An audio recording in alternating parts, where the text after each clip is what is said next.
बेला को लगा शायद उसे याद आ गया है कि उसने उसके ब्लाउज को सेट नहीं किया, लेकिन कबीर अपने वार्डरोब से कुछ ढूंढ रहा था। जैसे ही उसे वो चीज मिली तो अपने हाथ में दबाकर मुस्कुराकर उसकी जानिब बढ़ने लगा। कबीर, तुम्हारे हाथ में क्या है? जैसे ही कबीर ने हाथ अपनी पुश्त में छुपाया तो उसने सवाल किया। दिखाता हूं, जान इतनी भी क्या जल्दी है?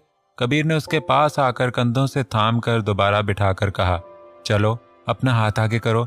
दूसरे हाथ से कबीर ने उसका एक हाथ आगे करने का इशारा किया। बेला ने ना समझी में अपना हाथ आगे किया।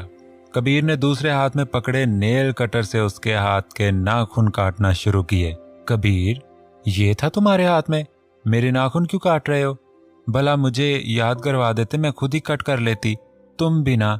बेला ने दिल में आया गुस्सा अपनी हंसी से छुपाकर कबीर को कहा, जान कोई बात नहीं, आज तुम्हारे नाखून काटना बहुत ही जरूरी था, क्योंकि इसे चिबो चिबो कर आज तो मेरा जिस्म लाल ही हो जाना था। कबीर ने एक हाथ के नाखून काट कर उसे अपने होंठों से छूकर कहा, कैसी बातें कर रहे हो? मैं भला क्यों चिबोती? वो तो तुम ऐसी हरकतें करते हो तो मेरे नाखून खुद ही एक्शन में आ जाते हैं। हाँ ना, आज मेरी हरकतों में और भी इजाफा होना था, फिर तुम्हारे नाखूनों ने और भी ज्यादा एक्शन में आ जाना था। बस इसलिए मैंने पहले ही इन्हें नकारा बना दिया। कबीर ने उसके दोनों हाथों को थाम कर चूमते हुए कहा, जिसे सुनकर बेला के होश पहले से ज्यादा उड़ने लगे थे। लेकिन कबीर उसके चेहरे के उतार चढ़ाव पर नजर रख रहा था, जिसकी वजह से उसने खुद को कंपोज किया। कबीर, वो मेरा ब्लाउज? बेला ने झिझकते हुए उसे याद दहानी करवाई, क्योंकि उसे कमर पर बेचैनी सी हो रही थी। ओह हाँ, तुम ऐसा करो, अपना सर यहाँ रखो, मैं अभी फिक्स करता हूँ प्रॉब्लम।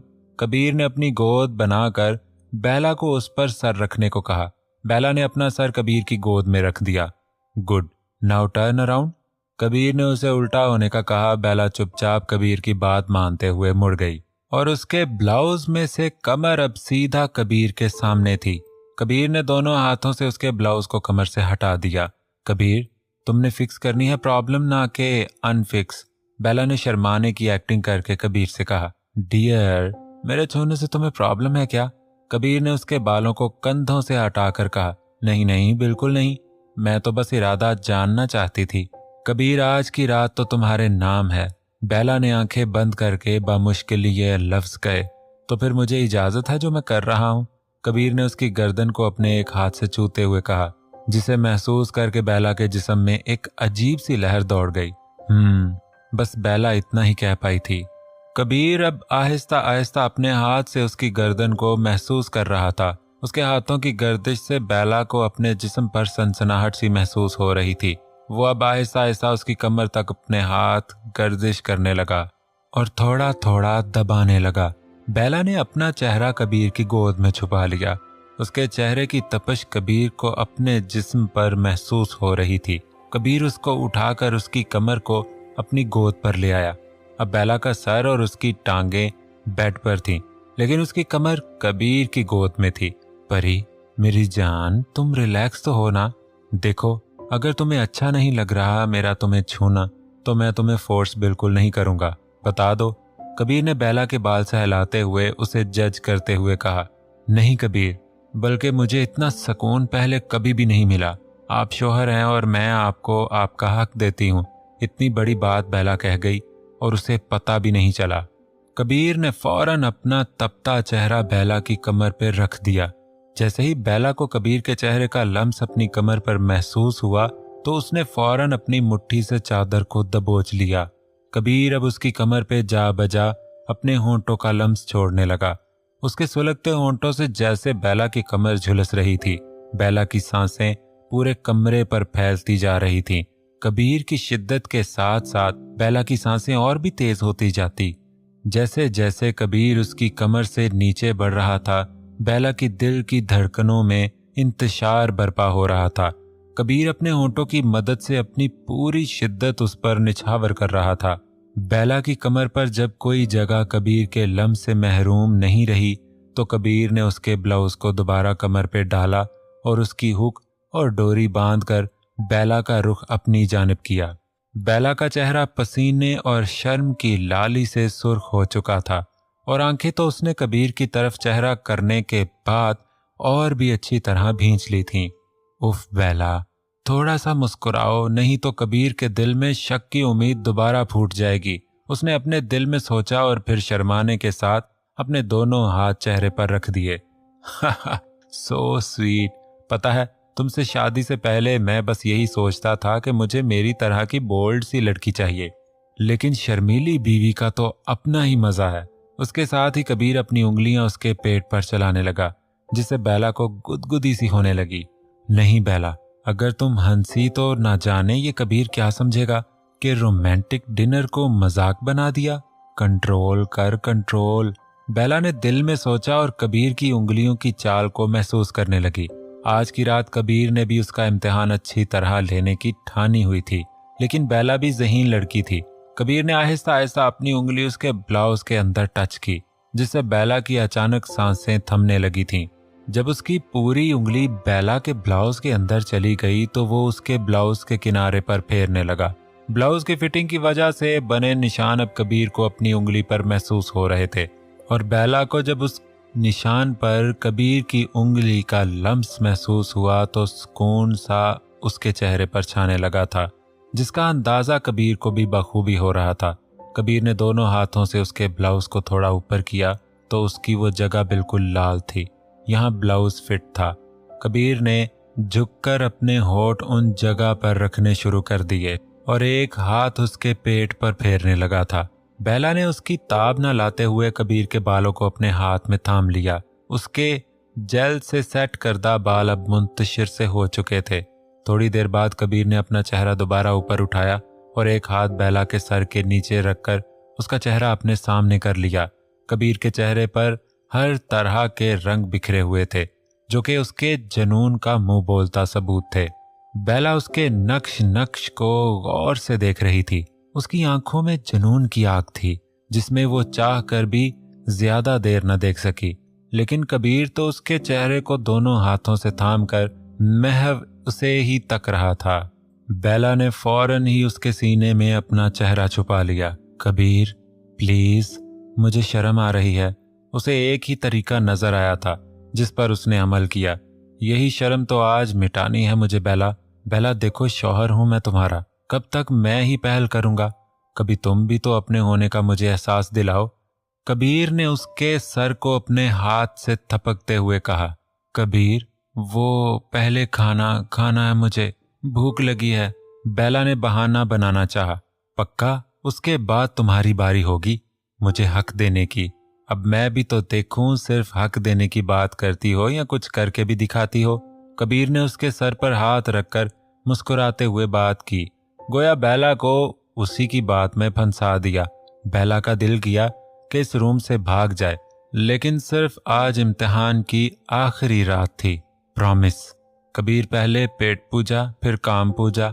मुझे एनर्जी भी तो बनानी है ना, बेला ने हंसने की कोशिश करते हुए कहा। ओके, आओ फिर तुम्हारा गिफ्ट देता हूँ, फिर मिलके खाना खाएंगे।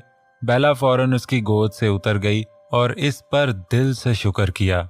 कहाँ थे तुम? कोई फिक्र नहीं मेरे और इसके बारे में? जाशी ने अपने पेट पर हाथ फेरते हुए उससे कहा, जो दूसरी तरफ वाइन के ग्लास अपने अंदर उंडेल कर उसकी बात सुन रहा था। क्यों नहीं है फिक्र? तुम दोनों की फिक्र है मुझे, और तुम दोनों से मिलना चाहता हूँ। जल्दी आ रहा हूँ तुम्हारे पास। नहीं, मैं अपने घर नहीं हूँ, कबीर की तरफ हूँ, और कल कबीर मुझे अपने नाम की अंगूठी पहनाने वाला है, सो प्लीज मैं तुमसे कुछ देर बाद मिलूंगी। ओह, तो तुम कामयाब हो ही गई फिर। मैं तुमसे मिलता रहूंगा मेरी जान। मेरे बारे में स्ट्रेस बिल्कुल ना लेना। मेरे चुन्नू का फ्यूचर तो सिक्योर हो जाएगा ना, मुझे बस ये खुशी है। उसने वाइन के ग्लास को सामने पड़े शीशे पर रखकर कहा। मैं समझ सकती हूँ। जैसे ही मुझे टाइम मिलेगा तो मैं जरूर आऊंगी तुमसे मिलने। जूली ने यह कहकर फोन बंद कर दिया। जैसे ही उसने पीछे मुड़कर देखा तो जिमी को अपने सामने खड़ा देखकर उसकी हवाइयां उड़ गईं। कैसी है मेरी होने वाली बहू और पोता? उसने उसके सर पर हाथ रखकर कहा। जूली को सुकून मिल गया था कि जिमी ने उसकी बात नहीं सुनी। बिल्कुल ठीक, अभी ही आपके पोते से उसके नाना की बात करवा रही थी, आपको भी सलाम कह रहे थे। जूली ने मुस्कुरा कर जवाब दिया। अंकल, ये कबीर कहाँ है? और डेकोरेशन वाले तो कब के चले गए हैं? और तो और वो मेड बेला भी नहीं दिख रही। जिमी को कबीर की बात याद आई कि वो बेला के पोर पोर को अपने जुनून की शिद्दत से आज रात भिगाना चाहता था। बेचारी वो मेड, तुम्हें क्या पता कबीर कितना जुल्म करता उस पर। आज भी वही सब कुछ कर रहा होगा। तुम्हें पता है बेला से उसकी शर्ट जल गई है। फिर क्या था, ले गया उसे अपने रूम में और अभी बेला की चीखों की आवाज सुन के आ रहा हूं। कबीर तो सिर्फ तुम्हें ही चाहता है जूली। जिमी की बात सुनकर जूली और खिल उठी। अच्छा अंकल, अब मुझे आराम करना चाहिए। प्लीज बेला बाहर आए तो उसे कहना मेरे लिए सूप बना दे। हाँ बेटा, क्यों नहीं। Wow, such a beautiful. Kabir ने बेला के 2 गिफ्ट में से सिर्फ एक ही दिया था, जिसे बेला ने खोला तो उसमें i11 प्रो था, जिसे देखकर बेला की आंखें खुली की खुली रहीं। सिर्फ तुम्हारे लिए, कबीर ने उसको चिन से पकड़कर कहा। Thanks a lot. बेला ने उसका शुक्रिया अदा किया। अब तुम इससे मुझे कॉल भी कर सकती हो। मैंने अपना नंबर पहले से सेव कर दिया है और इसकी सेटिंग भी कर दी है। कबीर ने उससे कहा। ठीक है, चलो अब खाना खाना है मुझे। कबीर उसे टेरेस पर ले गया, जहां एक ही चेयर पड़ी थी, जिसके आगे बड़ा सा टेबल था जिसमें तरह तरह के खाने पड़े हुए थे। कबीर, क्या तुम खाना खा चुके हो? यहाँ सिर्फ एक ही चेयर पड़ी है। बेला ने हैरान होकर कहा। तुम भी ना, कितनी मासूम हो मेरी जान। एक ही चेयर पर हम दोनों बैठेंगे। ये डिनर हमारा यादगार डिनर होगा, देखना तुम। कबीर ने उसकी गाल खींचकर कहा, जो उसकी बात सुनकर सकते में चली गई थी। चलो आओ ना, बैठ भी जाओ। कबीर कब से चेयर पर बैठ चुका था और उसको अपनी गोद में बैठने का इशारा कर रहा था। बेला भी मजबूरी के तहत ऐसा कर गई। चलो मेरी जान, मुझे अपने हाथ से खाना खिलाएगी? कबीर ने उसके कंधों पर सर रखते हुए कहा। हाँ, क्यों नहीं। बेला ने एक चम्मच में बिरयानी डाली, लेकिन कबीर ने उसके हाथ से चम्मच जमीन पर गिरा दिया। हाथ से मतलब हाथ से डियर। कबीर का सख्त लहजा देखकर बेला फौरन अलर्ट हो गई और अपने हाथ से उसके मुंह के अंदर बिरयानी के नवाले उंडेलने लगी। कबीर उसके हाथ की उंगलियों तक को अपनी जुबान से चाट रहा था। थोड़ी देर बाद उसकी उंगली पर हल्की सी बाइट की, जिससे बेला के मुंह से चीख बरामद हुई। अचानक ही कबीर का लहजा बदल रहा था, जो बेला के लिए बिल्कुल भी फायदेमंद नहीं था। बेला ने अब कुछ अनोखा करने की ठानी। चले, अब मुझे भी खाना खाना है, लेकिन मैं अपने तरीके से खाऊंगी। बेला ने उसके चेहरे पर अपनी एक उंगली फेरते हुए कहा। अच्छा जी, कौन सा तरीका, जरा मुझे भी बताओ। कबीर ने आंखों को सुकेड़ कर कहा। बेला ने एक सीख कबाब लिया और उसका एक सिरा कबीर के मुंह में डालकर दूसरा अपने मुंह में ले लिया। कबीर चेयर पर, जबकि बेला उसके ऊपर बैठी हुई थी, आहिस्ता आहिस्ता कबाब खाने के साथ साथ कबीर के चेहरे के करीब होती जा रही थी। थोड़ी देर बाद इन दोनों के होंठ एक दूसरे को छूने लगे थे। बेला ने फौरन ही अपने होंठों को उसके होंठों में कैद कर लिया था, जिनमें अभी भी कबाब का जायका था। कबीर ने फौरन चेयर के साथ टेक लगा ली और अपने हाथ से उसकी कमर को थाम लिया। थोड़ी देर बाद बेला ने खुद को उसके होंठों से आजाद किया, लेकिन उसी की गोद में ही दुबकी रही। तुम्हारे होंठ बहुत ही यमी है परी। कबीर ये कहकर दोबारा उसके होंठों पर झुक गया और साथ ही चेयर से उठकर उसे टेरेस से वापस अपने रूम में ले आया, लेकिन अपनी किसिंग जारी रखी।